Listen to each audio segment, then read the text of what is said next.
ప్రభుత్వం పూర్తి అవగాహన రహిత్యంతో బాధ్యతా రహిత్యంతో ప్రభుత్వం పనిచేస్తూ ఉంది. ఇలా వర్షాలు పడి మొత్తం అన్ని గ్రామాల్లో రాష్ట్ర వ్యాప్తంగా కూడా వడ్లు తడిసిపోయినాయి. ఈ తడిసిన ధాన్యాన్ని ఏం చేయాలనో తెలియక రైతులు చాలా బాధపడతా ఉన్నారు. రేపు పొద్దున వరకు మొత్తం మొలకొస్తుంది, మొత్తం పగిలిపోతుంది. అందువల్ల ప్రభుత్వం, ముఖ్యమంత్రి గారు, బాధ్యత కలిగిన మంత్రులు రాష్ట్ర వ్యాప్తంగా వెంటనే వీడియో కాన్ఫరెన్స్ పెట్టండి, జూమ్ కాన్ఫరెన్స్ పెట్టి తహసీల్దార్లను, డిఆర్డీఏ అధికారులను, అందరు అధికారులను కూడా, జిల్లాలో ఉండే మొత్తం అధికారులను మండలాల వారీగా బాధ్యత పెట్టి తడిచిన ధాన్యాన్ని వెంటనే లిఫ్ట్ చేసి రైస్ మిల్లకు, బాయిల్డ్ రైస్ మిల్లకు పంపించాలని చెప్పి ప్రభుత్వాన్ని డిమాండ్ చేస్తా ఉన్నాం. ఎందుకంటే రైతు నష్టపోతాడు. ఇవాళ తరుగు లేదు అని ముఖ్యమంత్రి గారు, ప్రభుత్వం చెప్తుంది. ఏ రైస్ మిల్లు కూడా 43 కిలోలు పెట్టండి దించుకునే పరిస్థితి లేదు. మీరు 43 కిలోలు పెడితేనే మేము దించుకుంటాం, లేకపోతే మా దగ్గర రానే రావద్దని తెగేసి చెప్తున్నారు ఇలా రైస్ మిల్లులు. స్పష్టంగా చెప్తా ఉన్నారు. మరి బాధ్యత కలిగిన అధికారులను అడిగితే మీరే మిల్లులతో మాట్లాడుకోండి, ఏడుకో ఆడికి చేసుకోండి అని అధికారులు కూడా చేతులు ఎత్తేసిన పరిస్థితి ఉంది.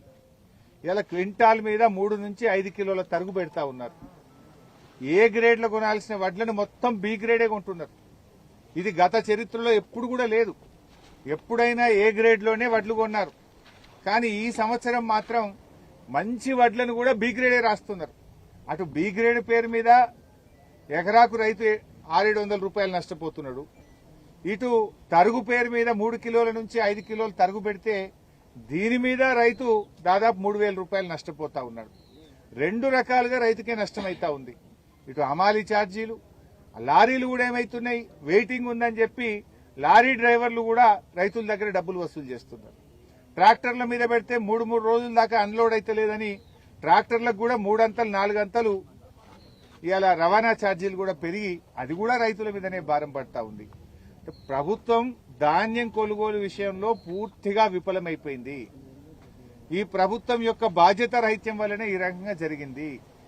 మొదలు 90-95 లక్షల మెట్రిక్ టన్నులు కొంటామన్న ఉత్తమ్ కుమార్ రెడ్డి ఇప్పుడు 70 కొంటా అంటుండు. ఎందుకు తగ్గిస్తున్నావు?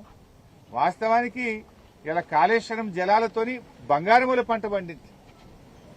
ఇలా పంట పండించుడు అల్కగైపోయింది, పంట అమ్ముకోవడం కష్టమైతా ఉంది. ఈ ప్రభుత్వం యొక్క వైఫల్యం వల్ల ఇలా చుక్కలు కనబడతా ఉన్నాయి పంట అమ్ముకోవాలంటే.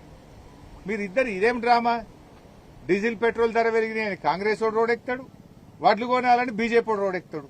ఒకడు ఢిల్లీలో అధికారంలో ఉన్నాడు, ఒకడు రాష్ట్రంలో అధికారంలో ఉన్నాడు.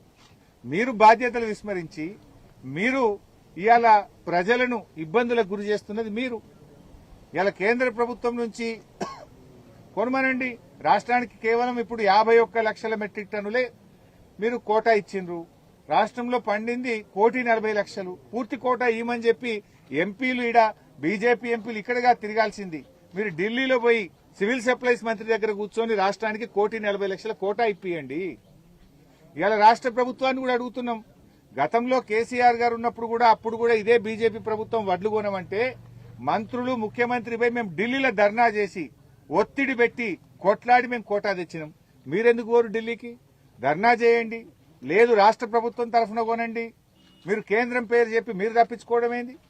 ఆనాడు కేంద్రం కోటా ఇవ్వకపోయినా సన్ఫ్లవర్ అయినా, జొన్నలైనా, శనిగలైనా ఆ రోజు మేము కొన్నాం. రాష్ట్ర ప్రభుత్వ డబ్బులతో కొన్నాం. రైతుకు ఇబ్బంది కాకుండా చూసినాం. ఇప్పుడు 2 నెలలు అయింది సన్ఫ్లవర్ ఆగబట్టి. మీరు 2 నెలల నుంచి మీరు కొనక ఇలా చెదలు పట్టిపోయినటువంటి పరిస్థితి వచ్చింది. ఇవాళకి కూడా గన్ని బ్యాగులు రాలే సన్ఫ్లవర్ కు. నేను వెంటనే రైతులకు గన్ని బ్యాగులు పంపాలి. ఇటు సన్ఫ్లవర్ కు షార్టేజ్ ఉంది, అదేవిధంగా ఇటు వడ్లకు సంబంధించి కూడా ఇంకా గన్ని బ్యాగుల షార్టేజ్ కూడా కనబడతా ఉంది. ఈ ట్రాక్టర్లకు కాంటా డబ్బులు కూడా రైతుల దగ్గరనే వసూలు చేస్తా ఉన్నారు. చెప్పుడేమో మీరు ట్రాక్టర్ పెట్టుకుని కిరాయి ఇస్తామంటున్నారు. ఆ ట్రాక్టర్ 3 రోజులు ఆగుతున్నది. ఆ ఇస్తామన్న 500 ఇస్తలేరు. రైతుకు 3 రోజులు ఆగితే 1,500 ఒక ట్రాక్టర్కు పడతా ఉంది. కాంటా డబ్బులు కూడా రైతుతోనే పెట్టిస్తుండ్రు. కాంటా డబ్బులు పెట్టిస్తుండ్రు, ట్రాక్టర్ డబ్బులు పెట్టిస్తున్నారు, హమాలీ డబ్బులు రైతుతోనే పెట్టిస్తున్నారు. ఇటు తరుగు పెడుతున్నారు, అటు బి గ్రేడ్ పెడుతున్నారు. అంటే ఈ ప్రభుత్వం పూర్తిగా రైతు వ్యతిరేక ప్రభుత్వంగా మారిపోయింది. మళ్ళా వానకాలం వస్తున్నది. ఇప్పటికీ జనుము, జీలుగు విత్తనాలు రాలే. ఇప్పటికీ ఎరువులు స్టాక్ పెట్టుకుంటలేరు. మళ్ళా వానకాలం ఎరువులకు ఇబ్బంది పెట్టేట్టే కనబడుతున్నది. ఇప్పటి మీరు ముందస్తు ఉండాలి. ప్రభుత్వం పట్టించుకుంటలేదు. ముందే తెచ్చి మండలాల్లో స్టాక్ పెట్టాలి. అటు జనుము విత్తనాలు లేవు, జీలుగు విత్తనాలు లేవు, ఎరువులు కూడా స్టాక్ పెట్టలేరు. అంటే మీరు మీ ప్రాధాన్యతలు వేరే ఉన్నాయి. మీకు రైతు ప్రాధాన్యతగా ఈ ప్రభుత్వానికి లేదు అనేటువంటి విషయం ఈరోజు అర్థమవుతా ఉంది. ఇప్పటికైనా మేల్కొనండి. ఇవాళ కేంద్ర ఎంపీలు, కేంద్ర మంత్రులు ఎవరైతే బీజేపీ నాయకులు ఉన్నారో మీరు రాష్ట్రానికి యూరియా కోటా తీసుకురండి. రాష్ట్రానికి లెవీ వడ్లు మీరు 51 లక్షల నుంచి దాన్ని 90 లక్షలకు పెంచిపించే బాధ్యత తీసుకోండి. మీరు ఇవాళ చేయాల్సిన పని చేస్తలేరు. రాష్ట్ర ప్రభుత్వం తాను బాధ్యత తీసుకోకుండా కేంద్రం మీద నెపం పెట్టి రైతులు ఉసురు పోసుకుంటున్న పరిస్థితి ఉన్నది. ఇవాళ రేవంత్ రెడ్డిని కూడా అడుగుతా ఉన్నాం, పెట్రోల్ డీజిల్ మీద వ్యాట్ ధరలు తగ్గించు. ఇవాళ ధరలు పెరిగితే అటు కేంద్రం పెంచా, ఇటు రాష్ట్రం పెంచా, ఇద్దరి మధ్యలో రైతు నగిలిపోతున్నాడు, పేదవాళ్లు నలిగిపోతున్నటువంటి పరిస్థితి ఉన్నది. ఇవాళ కేంద్రం 3 సార్లు పెట్రోల్ డీజిల్ ధరలు పెంచితే దాని మీద రాష్ట్ర ప్రభుత్వం కూడా పెంచింది.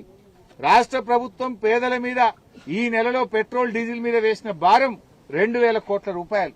ఇటు రాష్ట్రం 2,000 కోట్లు పెంచింది, అటు కేంద్రం 3,000 కోట్లు పెంచింది. ఇద్దరు కలిసి 5,000 కోట్ల భారం పెట్రోల్ డీజిల్ మీద, రైతుల మీద, మధ్యతరగతి ప్రజల మీద వేసినారు. నేను రేవంత్ రెడ్డిని అడుగుతున్నా, మీరు ధర్నాలు చేస్తున్న రోడ్లెక్కి బానే ఉంది, నువ్వు పెంచింది తగ్గియచ్చు కదా. రాష్ట్ర ప్రభుత్వం ఏదైతే 27% వ్యాట్ పెట్టిందో ఆ 27% వ్యాట్ను తగ్గించండి, ఓ 10% వ్యాట్ తగ్గించండి. ఇలా రైతులకు భారం పెరుగుతుంది. రేపు ట్రాక్టర్ దున్నాలంటే నిన్నటిదాకా ఒక కిరాయి ఉంటుంది, రేపు 200 కిరాయి పెరుగుతుంది. వరి కోత మిషన్ కు కిరాయి పెరుగుతున్నది. మరి రైతుకు ఇటు యూరియా ధర పెంచిండ్రు, డీఏపీ ధర పెంచిండ్రు, పెట్రోల్ డీజిల్ ధర పెంచిండ్రు, కానీ మద్దతు ధర మాత్రం పెంచుతలేరు. ధరలు పెంచుతున్నారు, పంట కొంటలేరు, రైతులను ఇబ్బంది పెడుతున్న పరిస్థితి ఉన్నది. సో ఇప్పటికైనా ప్రభుత్వాన్ని మేము కోరేది ఒక్కటే, నిన్న రాష్ట్ర వ్యాప్తంగా కూడా వర్షాలు పడి పంట అంతా కూడా తడిచిపోయింది. రేపటికల్లా మొత్తం మొలకెత్తే అవకాశం ఉంది. ఆ ధాన్యం కూడా పగిలిపోతుంది కనుక యుద్ధ ప్రాతిపదికన తడిసిన ధాన్యాన్ని వెంటనే పార్బాయిల్డ్ రైస్ మిల్లకు పంపాలని, రైతుల్ని ఆదుకోవాలని చెప్పి ప్రభుత్వాన్ని డిమాండ్ చేస్తున్నాం. ఇంకోవైపు రేపు బక్రీద్ పండుగ ఉన్నది. లారీ డ్రైవర్లు కూడా దొరికే పరిస్థితి లేదు. అవసరమైతే ఆర్టీఏ అధికారులను కూడా రంగంలో దించి రోడ్డు మీద వెళ్తున్న ఇసుక లారీలు ఇవ్వండి. ఇసుకను ఒక వారం 10 రోజుల పాటు ఇసుక తవ్వకాలు ఆపేయండి. ఇసుక లారీలన్నీ కూడా వడ్ల కోసం వాడండి. ఒక 4-5 రోజులు ఇసుక ఆపితే పోయేదేం లేదు కదా. ఇసుక లారీలు, వేల మంది ఇసుక లారీలు ఉన్నాయి. వాటన్నిటినీ కూడా ఇటు ధాన్యం తరలించడం కోసం పెట్టాలి, ట్రిప్పులు పెంచాలని చెప్పి ప్రభుత్వాన్ని డిమాండ్ చేస్తున్నాం.